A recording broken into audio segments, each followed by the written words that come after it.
Hi everybody, welcome back. It's your girl Nene, all things Nene, and today I'm coming to you with a story time about when I used to be in a foster home. Yeah, this is gonna be a deep dive, and I'm gonna get some trigger warnings because there may be subjects that are talked about in this video that might trigger certain people. So be aware. Yeah, first of all, let me introduce myself. I'm Nene. I'm from Chicago, and um, pretty much I'm a homebody. I work and, have children, grandchildren, and I'm just a homebody. And my videos are just for everyday people. But today, with that being said, family to me is everything. I love my immediate family, my children and my grandbabies. I love them down so much, and a lot of the love I have for them, it goes from my past and my childhood. I had a bittersweet childhood. First of all, the reason for me being in a let me say first of all, um, I have I have four siblings. Two passed away and two are still alive, including myself. Um, my mother, at the time when I was little, my mother battled with schizophrenia. And there was an incident that happened with me, and I'm not going to really disclose what happened, but it winded up with me getting taken away and being a ward of the state. With that being said, I think I was so young. I think I was like around 5 or 6 years old. But it's crazy how children can remember things. But I remember because I was not only just in one foster home, I was in two. But my first foster home, oh my goodness, this lady was an angel. She was an angel sent from God. She was just so loving, so sweet. She took care of me. She happened to be um, a Chicago public school librarian, and the school she worked for, I actually went to the school. And fun fact, one of Jesse Jackson's daughters, she went to school with me at the same time, and there used to be times where he would come and get her, and they would shut the whole school down, and they would come in a limousine to come pick her up from school. That's just a little fun fact. But anyway, yeah, I'm not going to mention any names. Also, I'm just gonna talk through this and just say my piece and not give out too many names. But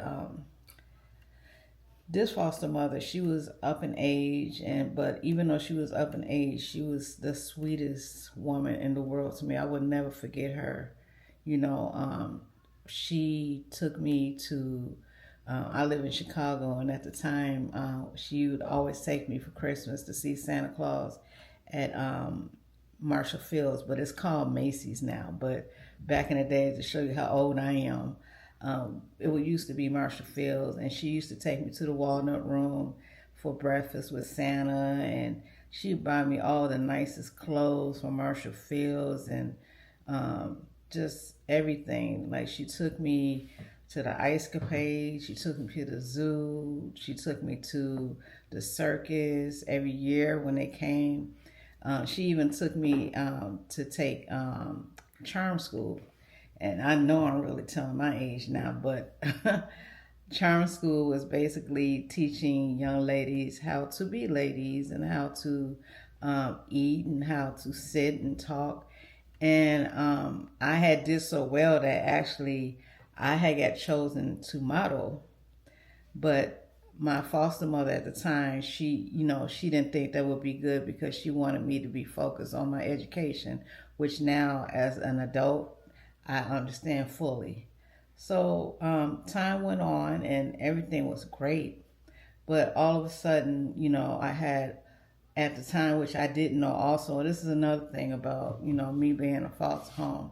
I was very green. I didn't know anything. I was just so naive and didn't know anything. I was just a child. You know, a child's not supposed to know these things. But I had a caseworker, and the caseworker came to my foster mother's home and said that I had to go. And I couldn't understand why. And I know that that day I was crying and I wanted to be with her, and I had to go.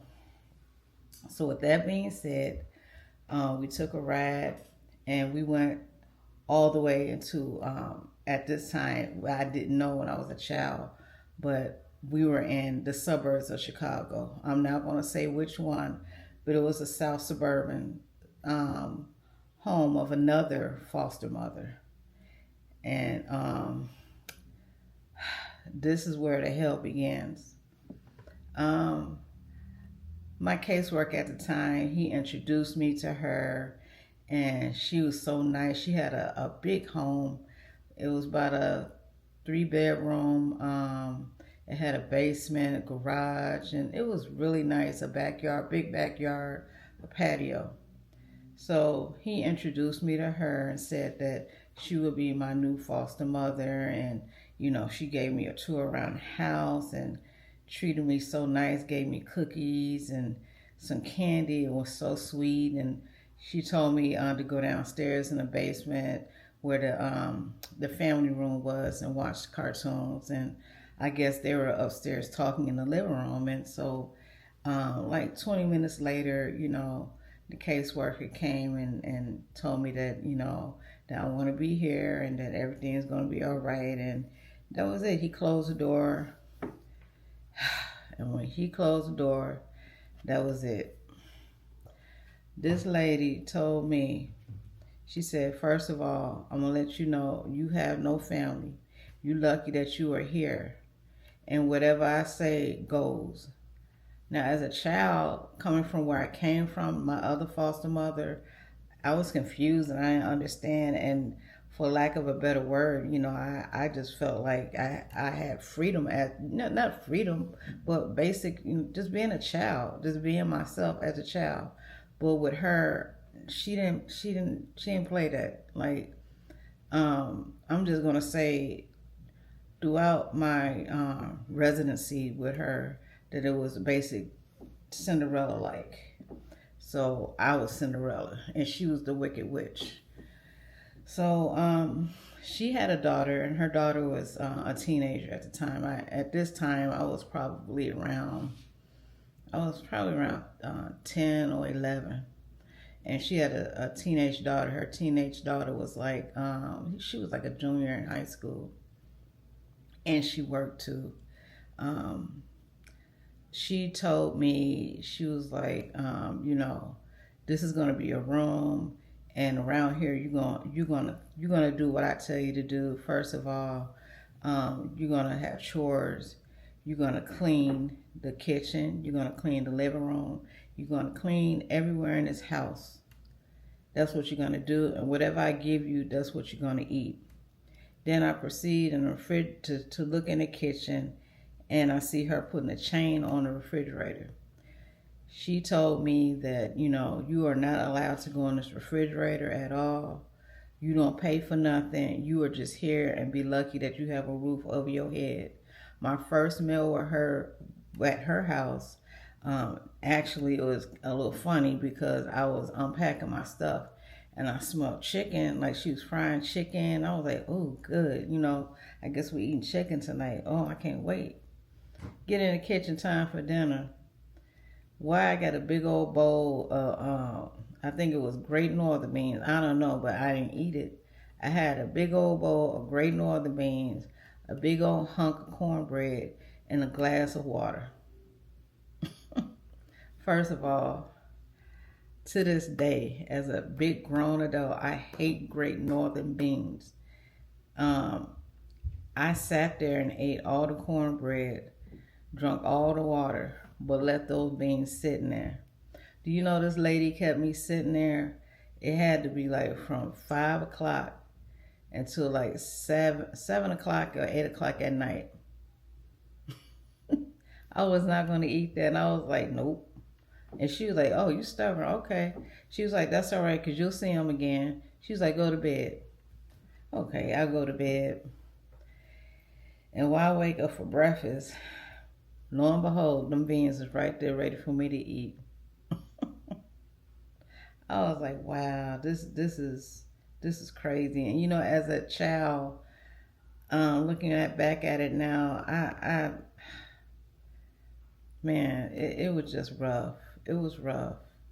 It was a big change from where I came from to something so drastic as that. So, nevertheless, this time when I had got transferred over to her, this was like during summer break, so I wasn't in school yet. So, fun fact, this lady was a teacher too, by the way. And just because I ain't saying no names, I'm telling it all because this is my truth, and I don't care what nobody had to say. I'm the one who went through this, and I'm the one that's exposing this system and how people treat children and the injustice. So anyway, because it was summer vacation, kids were out. She was out because the teachers don't work on summer unless they work in summer school. But she was out. So anyway, she I didn't know at the time. Also, like I didn't know anything about foster care system and how people was hustling like I know now as an adult. I know how people hustle the system and get a lot of kids so they can get money off of them and food stamps off of them and all these perks. I didn't know that because again, I'm a child. I don't know anything about this. So with that being said, she was the type of foster mother that her home was like a transitional home, and basically like foster children that are coming from the system from parents that have like been on drugs or anything like that, they needed temporary foster homes, they would come to her home. So she had kids coming in and out of her home, but the bottom line is that any child that was in our home was going to work to be there, basically. So, it was things that we had to do. Like me personally, I know I had to wash dishes, I had to cut the grass, I had to. One time I had an incident. I was cutting grass, and we had the old school lawnmowers where you had to dump the grass out into the garbage can, and it was a really hot day. It was so hot. I will never forget. And so I was done cutting the grass, the backyard grass. And when I lifted up the lid, it was nothing but maggots. Oh my goodness, I must have died. And I dropped all the grass on the floor and because on the ground. And because of that, I got a whooping. She whooped me. So that was just the first beginning. Like if things is not done her way, you know what was gonna happen. So, I just from cleaning up constantly, being the maid of everybody, the lock on the refrigerator, having to just not feeling like alone, like as a child, feeling alone, like I knew I didn't have nobody. That's how I felt. And that was then at a young age. I always felt like I was by myself. So, she would take me, and I would go to another suburban to her grandmother's house. I mean, not her grandmother, her mother's house. And she would take me over there to help her. Like, she had like a little garden, and she's from another south suburb. I'm not going to mention it, but it's a far south suburban city that's probably got a population of 500. I just leave it at that. But she had a garden, and that summer she had me help her in her garden where she had greens, she had beans, she had green peppers, all kind of things. And it felt like it's funny now as an adult that I think about this, because now talking about it makes me seem like this is like the slave days, because I had to get up early in the morning, spend the night, come over on a Friday night, spend the night, get up at 6 in the morning before the sun come up and go out in the fields and pick beans and stuff like a slave. It's funny now, but then it's crazy. It was crazy. I was out there picking greens at a young age, as a preteen, picking greens. Hell, I might as well have been picking cotton too while I was at it. But anyway, I digress. So, I would be out there for the weekend, every weekend till school started. And within this time of going out there, it was basically the same treatment. I was, deemed as the foster child, and that's just one of them kids. She sent over here to help me, But with that being said, going over there, she had the mother of the foster mother. She had a boyfriend, and her boyfriend, he was like in his, he had to be in his 60s, his early 60s, and he was just around the house all the time, and she would let me sleep on the couch and make a pallet on the floor, because that's how she looked at me, like I wasn't worthy to be in a bed. So just make a pallet or put a blanket on the couch and sleep on the couch. So like I said, I've been spending the night on the weekends and sleeping on the couch in my gown and everything, and that went on for a while, and to a point where one time, a couple of times actually, because I thought I was dreaming, I'll be on the couch and I have a nightgown on, and the boyfriend came out and he tried to go up my nightgown. Now, you know how when you have sleep and you think you're dreaming and stuff? That's how I felt in the beginning, and I didn't think none of it. And I would wake up, and as soon as I wake up, like, because it was dark, but I could see it was light coming from the room. But it was seemed like somebody was running off. And so I didn't think none of it. I just turned around. And then it just kept happening until one day I, faked like I was asleep. And it was a man again touching me in my private parts. And when that happened, I screamed. So when that happened, I screamed, and she came out and she asked me what's wrong. And I told her what was wrong, what he had did to me. And she called me a liar and slapped me. And she called her daughter and told her to come get this girl, get her up out of my house because she's starting trouble. So after that, my foster mother came and got me, drove me back to the house, and she began to beat me.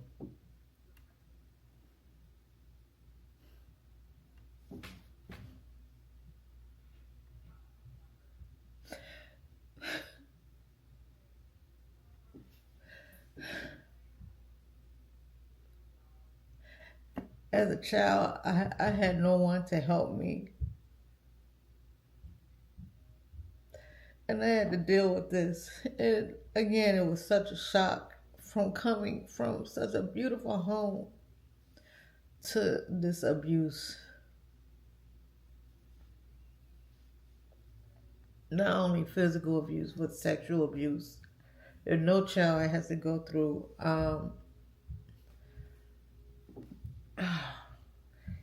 Excuse me for crying, y'all. It just, it just, it's just doing something to me. But I'm sorry. As an adult, I feel like we all have responsibilities to protect children. I don't care if they're not ours. And that's why I have a love for children so much. And I'm such a big advocate of protecting children. Because what I've been through, I would never wish that on my worst enemy. I love children.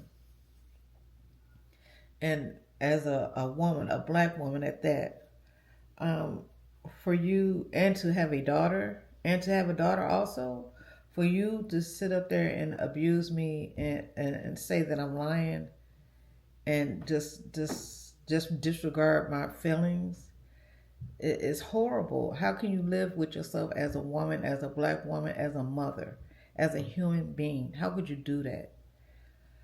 But after that, I guess I was starting too much trouble, so she stopped me from going over there. And it was time for school, time to get registered for school, and I was going to a pre. It wasn't a grammar school, but in the suburbs, you have what's called like a junior high school, and junior high school is like eighth and ninth grade. before you go to high school. So it's like a pre-Q of high school and what it's going to be like with the lockers and changing classes. It was cool, but um, I got registered to go to a certain junior high school in the south suburbs. And again, this lady, her MO was hustling the system and getting money off of all the children. And so the money that she was getting for us and for myself, I wasn't receiving that money. I didn't know it at the time. But as an adult now, I see that I never got any money. Um, the money that she would get vouchers for clothes for us, and the vouchers that she would get for us, she would take us to the thrift shop. Uh, this is funny but sad, but she took me to go clothes shopping for school, and took me to the thrift shop, and she got me bell bottom pants, bell bottom pants, bell bottom pants. Like, I'm not in the 70s. We're like in the late 80s at the time. Bell bottom pants, and butterfly collars. Now, you old school, you know what that is. Like, I was like so mortified and embarrassed because she made me go to school like that, and I got picked on so much and laughed about. But throughout all of that, I happened to make friends, and the friends I made, they didn't know anything about me being a foster home. I lied and said I live with my auntie because I didn't want anybody to know. And I was scared. Like, I felt like because of what she told me, that I didn't have any family, that, she would kick me out and I would have nowhere to go. So I just kept that to myself. And my friends I had, they had good families. They lived in homes, and I just made friends, good friends, that we were a group. And my first friend, I'm not going to mention her name either, but I love her to this day. We are still friends today. She snuck in her house, and before we went to school, she gave me some of her clothes to wear to school, so I wouldn't have to wear the bell bottoms. And I love her down. I love her. God bless her. And ever since then, she always been doing that. I would go to her house in the morning, change, and then come home and hurry up and change and go back home. But that went on for a while, and it was like I was living a double life. Like, the life I had outside of the home was so much better. I felt free. I felt alive. I felt wanted and appreciative, and I loved it. But I hated coming home because I knew it was gonna be some bullshit. I knew it every time. But the older I got, I started to rebel because I was sick of it. And I guess it hardened me, and I felt like everybody in life was this way, the way she was. And it taught me that I cannot go on and depending on people. I had to do for myself at an early age. Like, this is started feeling this way when I was like 12 or 13. So at 12 or 13, I was able to get babysitting jobs. Back in the days, babysitting was a quick job you can get for a few pocket monies in your pocket, because she wasn't giving me no allowance, no nothing. Nothing. I was just nothing. I didn't have anything. When I was with my friends and we'd be out playing, they would buy me stuff at the candy lady house because I didn't have any money. My friends loved me so much, they didn't care. We looked out for you. They looked out for me. And with that being said, when I started babysitting and started having the extra little money in my pocket and to be able to buy my own candy and stuff, I started feeling good. And I guess this is where my work ethic comes in, because I learned at such an early age that you have to do for yourself. You cannot depend on anybody, even though she was supposed to be my guardian and take care of me. But I learned that I had to do for myself and make my own money. So, fast forward, we're entering to high school. High school, um, again, I'm going to say it again, like, I didn't have any problems at school. It's when I came home, because the life I was living at home was horrible. And again, I'm mismade. I got to clean this, clean that. You can't eat nothing out the refrigerator. I'm going to bed hungry because I want to eat and I can't. I can't get on the phone or else I'm gonna get slapped. I can't answer the phone. I can't do this. I can't do that. And my daughter is better than you. You'll never be like her. You have nobody. All the put downs and actually one time she said to me, she said, you know, you're ugly. Look at your eyes. You must have Down syndrome. That's why your eyes like that. And at the time, I'm a preteen teenager, and I didn't really know what Down syndrome was, but I guess I felt like, well, she said I have it. I must have it. And right now, as a grown adult, I said, I'll be damned. How could an adult tell a child that?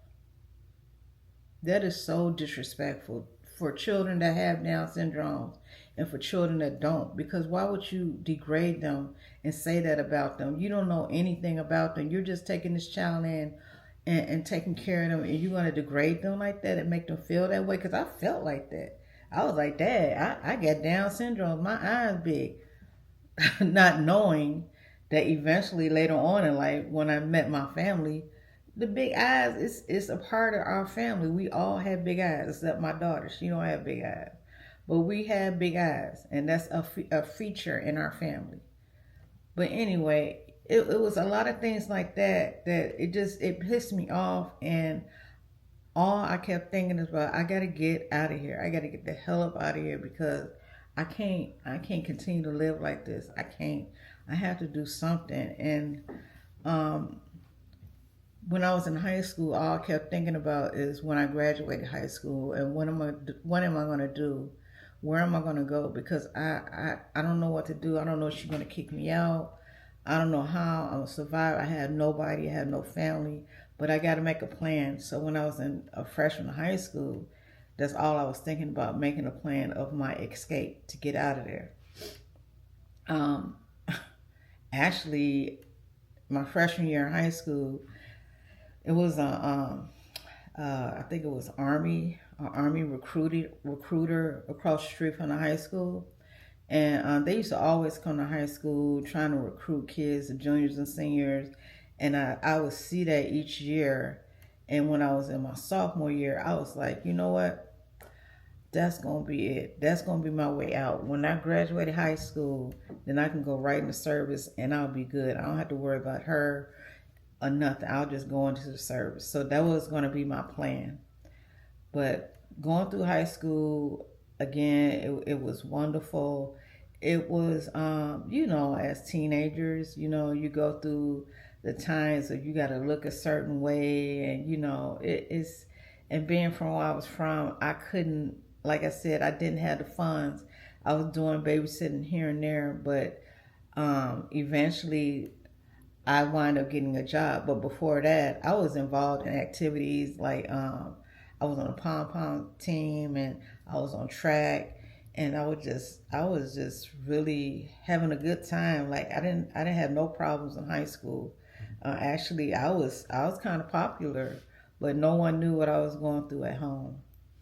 And with that being said, the older I got, the more defiant I got, and I didn't care anymore because I felt like, you did that when I was younger. Now I'm getting older. I don't have to do this, and I don't have to do that. So I would fight back.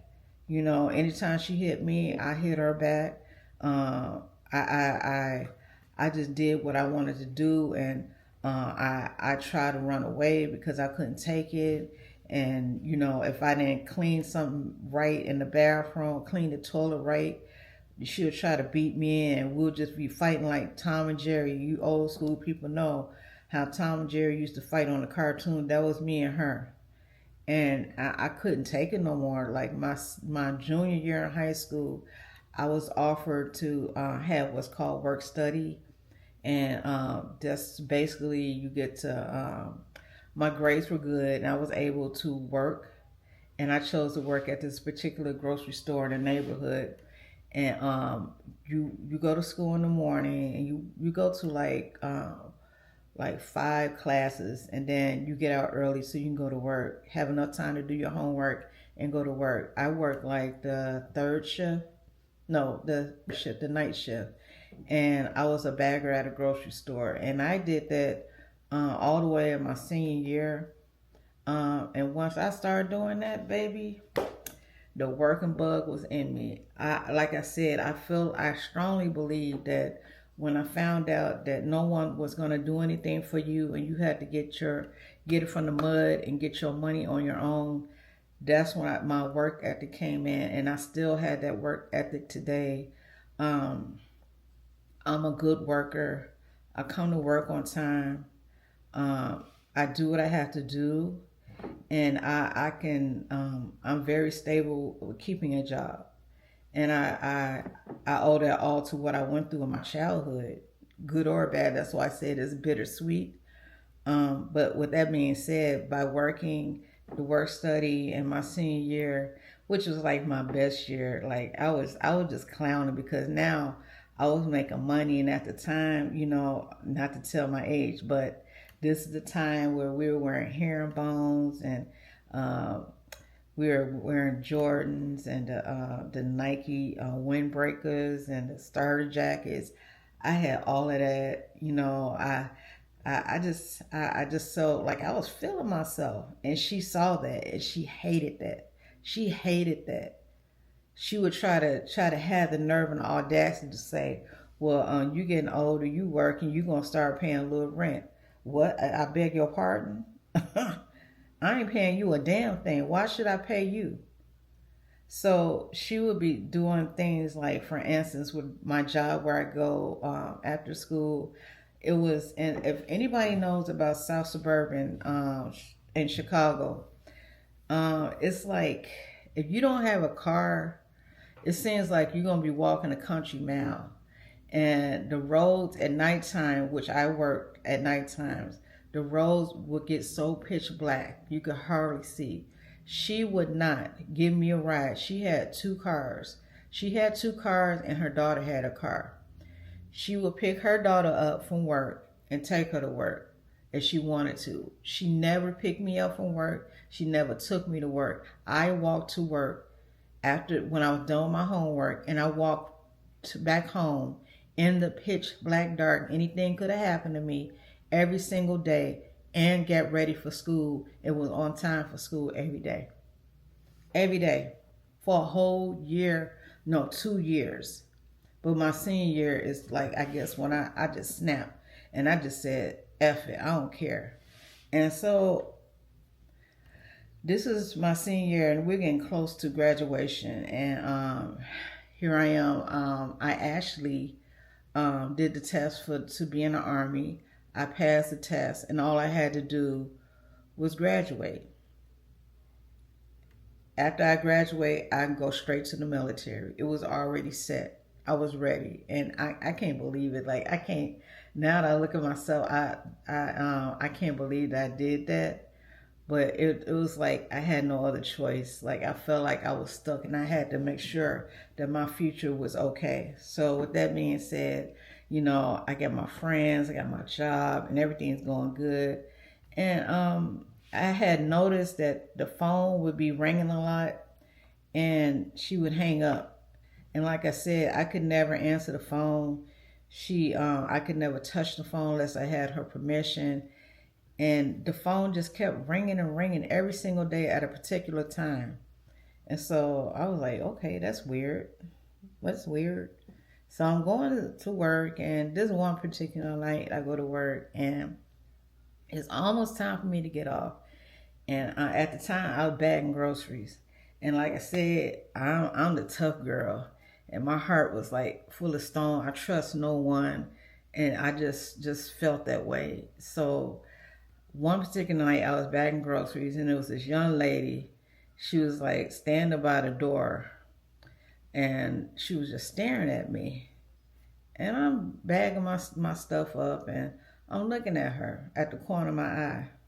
So I keep on looking at her, and in my mind, I'm like, what the hell is she looking at? Did she want some of this? Because, hey, I get off in a few minutes, and ain't nothing but space and opportunity. We can go outside right now. That's how I felt. Crazy self. But then after I bought the groceries, she came up to me and she was like, I'm not gonna use my name, but she said, Nene. She said, "Do you know who I am?" I said, "No, but do you know who I am?" She started laughing. She said, "No, I'm your sister." I said, "What? I ain't got no sister. I don't have no family. What are you talking about?" She was like, "I'm your sister, and I've been trying to get in contact with you for a month. I've been calling where you live, and nobody would ever answer or I'll get hung up on." And from that point on, I just bawled and I started crying. It was like a scene in a movie. Like everybody started clapping and crying, and I hugged her, and it was terrific. uh, we wind up leaving. I didn't finish school out there in the suburbs, but I came to the city, and got reunited with my family, and it was such a bittersweet moment.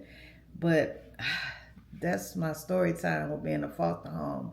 And I just want to say that that's why I have the love in my heart for children, because it's sad when you treat children like they're nothing, and you never know what children become in this life. You never know. And children always remember everything.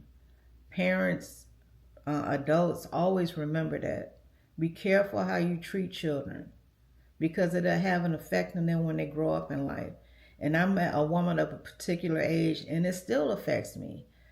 I need counseling. I still have not gotten counseling because there's a whole lot of things that went on that I have not even said. I had to wait till my children got in their teenage years to tell them about what I went through, because I was ashamed and I didn't want them to know.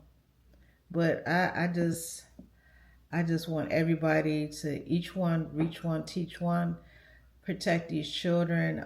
If you're going to be a foster parent, do it from your heart. If it's not from your heart, don't do it, because hustling the system just for your gain, for financial gain, is not good. It's not good at all. So thanks everyone for listening. Be sure to like and comment and subscribe. And if you have any stories about if you was a foster child, put it in the comment section. I'll talk to y'all later. Bye.